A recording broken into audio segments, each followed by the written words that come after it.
On the verge of a one-off UK date around the release of new album Fly Rasta in April, Ziggy Marley, welcome to the Mouthcast. Yeah, thank you for having me. Good to be here. Fly Rasta. Fly Rasta. No fly Rasta. Fly Rasta. Trade it and trade. Not you got to hold up your head, y'all. Raid it and raid. They're not too rough for that rough. Take that vow of separation unto the Lord. Drink no strong drink, see no dead. And all the days of your vow of separation, no razor shall come upon your head. Oh, fly Rasta. You recently won your 6th Grammy Award, which is a staggering achievement from one angle of looking, but I wondered how much those kind of accolades actually mean to you. That means something. It's not, the world is not the greatest thing. It's not like I live for Grammys or accolades. But, it's appreciation, and we appreciate it and accept it, and give our respect to the organization that gives us accolades. But again, we're not living for accolades, we're living for make the music, Well, that 6th Grammy was for the live album, Ziggy Marley in Concert. So I wanted to ask you how your music differs in the live situation than it does on record. When you do the music live, I think that's where the music actually lives. It starts to have a mind of its own, per se. More improvisation, more freedom. I mean, you kind of follow the music more and you interact with the crowd a lot more. So that's where the music really comes alive, on stage. Yeah, so in a sense, the studio work is more clinical, more about the science than the magic. Yeah, I mean, it's a balance. It's a balance between science and magic. Obviously, in the studio and on an album, all the time for really expand and all the feelings that you have. So you have to kind of control it in some ways. Where live, you can be a little bit more free. But it still is a balance because we need magic and we need the science. Well, you're doing this gig in London in April, and here in the UK, the album Conscious Party was where you sort of came to the awareness of many people.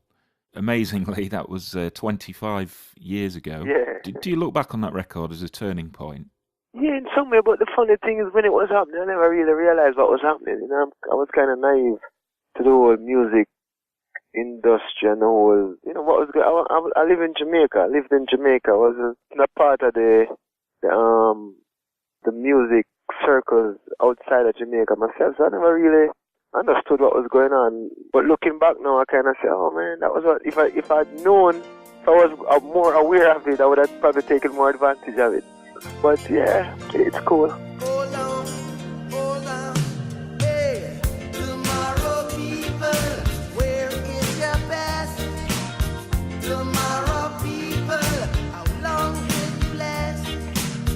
Tomorrow people, where is your best? Well, that album, Conscious Party, was produced by Chris France and Tina Weymouth of Talking Heads, which I always thought was a really interesting combination. Yeah. Putting you with those two, and it obviously worked out well on that album. But what was it like for you having that sort of outside influence coming right to the centre of your music? It was good. It was good. I like doing that. I do that today. I bring musicians from outside my music and put them into my music, and you get all different type of creative things going on when you do that, When you kind of bring strange things to something that you're familiar with, you get all type of different feeling and moods, which is good for the music. I guess really it's the idea of sharing the creative process. Oh yeah, you have to. I mean, for me, I think that's one of my assets, open-mindedness, and that helped me to grow, There's a lot of love in your music, I feel, a great sense of love. Can I ask you that eternal question? For you, what is love? Love is action, Love is doing things that show compassion and caring. Love cannot really be defined in words, actually. The best definition of love is to actually do it, is to actually live it and be it. And I think showing compassion, caring for people, caring for the earth, the planet, these are all definitions of love. I don't think there's like a sentence I could say, oh, love is blah, blah, blah, blah, blah. Love is more action than words, you know. Yeah, you mean showing kindness and living with a good attitude towards other people. That's a part of it. I mean, it's not one thing, you know. Love is have many different aspects to it, have many different ways to show it and live it, you know. So we can't kind of pigeonhole it into one word or one idea. Love is really big, you know. Now, you're a very positive person, and it's easy to feel that through your music, and also in the work that you do with natural foodstuffs. And you've also recorded a children's album. Is it ever hard to keep that up, that positivity? There must be moments where the darkness creeps in, and how would you fight that? Well, I mean, you know, on this record, I do touch on some of that darkness, because a lot of the songs have to do with overcoming obstacles that I had faced, you know, in the years. So I wrote songs based on some of my experiences. So songs like Moving Forward and I Get Up, there's actual lyrics in the song called I Get Up which says, I've been to the dark place, surviving the hate. It tries to keep you down, the world is just that way. But through the night a whisper, arise and awake. So even in darkness there's a glimmer. There's always a glimmer of light somewhere. Or there's always a whisper that if you listen carefully, you'll hear it. There's always something through the noise. There's always something there that you can find. And you have to just try to find it. And that's how I do it. I try to find those little things that sometimes is obscured by negativity, but it is always there if you can find it, you know. So you just have a look for it, you know. I think you have to work hard sometimes to be open to the fact that it is there. Yeah, definitely. I mean, for everybody it will be different, you know. For me, it's kind of accepting what's going on, if it's negative, and kind of dealing with it, and then not dwelling on it, so kind of taking a step forward and moving on, and just doing positive things, doing, you know, things that will get you on the right track, you know. And as again, for everybody it's different, but you got to move. You can't dwell in it. It would like you to dwell, but don't dwell, you know. So what do you do to keep yourself positive? I mean, I know you do yoga, is that right? Yeah, but most of the time I exercise. Exercise is one of the best medicine. Exercise is one of the greatest medicine in the world. If you check it out for all type of, you know, stress or mental issues or whatever, exercise, man.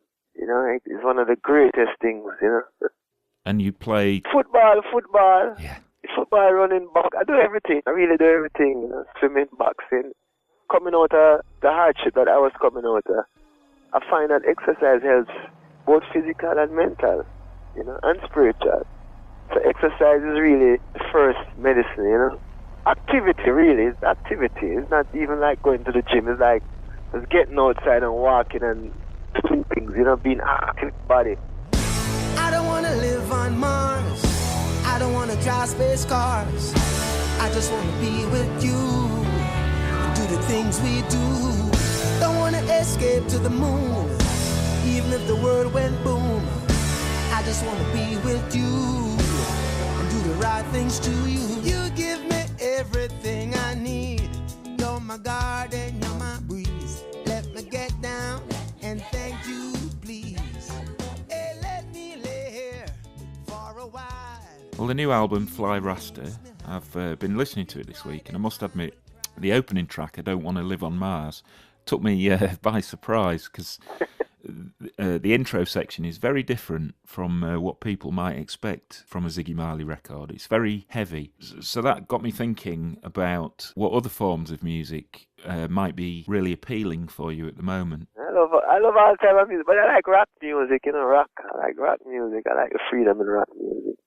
I need different sounds to express different emotions that you wouldn't normally find in reggae music. But I need those sounds to express the emotions, whether it's anger or surprise, or I need different. I can't just stay with the same sounds all the time. I need to express the emotions in the music. You need to expand the sounds that you can use, you know. There's also delicate music on the album. So Many Rising, I thought, was a really beautiful song. And in many ways, that song included, your music is a vessel for raising change by raising consciousness. So Many Rising, yeah, is a very interesting song. But yeah, raising consciousness is the only way you're really gonna make a change that will last more than 10 years. You know, we need things that will last for a lifetime, and the only way you can make things that last for a lifetime is to actually change your consciousness, you know. So your music is about raising awareness and raising that consciousness, but do you ever look at the global picture and see the specifics of what needs changing? Or are you content to operate at a much more subtle level than that? Yeah, I mean, sometimes I do think about things on that global thing, like, you know, religion is a big thing. All the different religions in the world that cause so much strife. And when you check it out, everybody just praying to the same one God, but there's so much fuss about it. When love should be the real message in every religious sermon or whatever they do, speech or whatever they do. It should be just about love, loving one another. It shouldn't be anything more than that. Because that is the only thing that works and that will get people closer to the idea of what God is. It's true love. It's not true hate. It's true disliking another one because of their, you know, so religion, I think about that all the while. And I think that the leaders of the world are doing the whole planet a disservice, because why can't the world live in peace? What the fuck is the problem? What the fuck is your problem? Why do we have to keep? It don't make any sense to me. Like, why do we keep doing this year after year after year? The same war. We have a problem with leadership in this world. If the leaders can't find a way for the world to live together, then they are not leaders. Absolutely. I struggle to get past the fact that in a world where there's enough money and enough food for nobody to be poor or hungry, there are still people who are poor and hungry. Yeah. Seems like people are serving the system rather than the system serving the people. Exactly. But it goes back to leadership. We have a problem with leadership on a global scale. Yeah. Yeah. Well, Ziggy, thank you very much for your time. We've nearly run out of time, so all the best with the gig in the UK, in London in April, and maybe we'll talk again when Fly Rasta has won you your 7th Grammy. Yeah. It's been a pleasure to speak to you. All right.